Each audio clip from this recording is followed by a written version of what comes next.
इस video को लाइक करें, हमारे चैनल को सब्सक्राइब कर बेल आइकन जरूर प्रेस करें हमारी न्यू वीडियो सबसे पहले देखने के लिए। तन के भुकला से सेरा पर रास्ता ना बदलेना। हे भगवान, इज्जत से नाम ले सुधर जो, नहीं तो सुधार दे।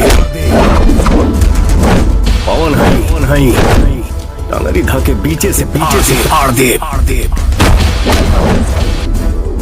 ए, लंका में खड़ा वाले, अरे लंका में खड़ा के भाई तो देख तेरी मां का बजरंगी।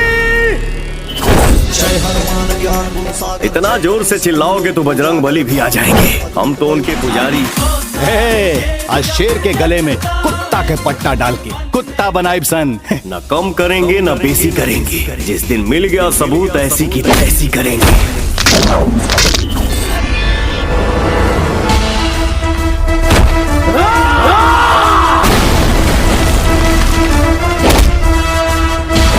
पवन सिंह बेटा, मूड बनता है तो मूडी तोड़ देता हूँ। It's caught in the crossfire. It's caught in the crossfire.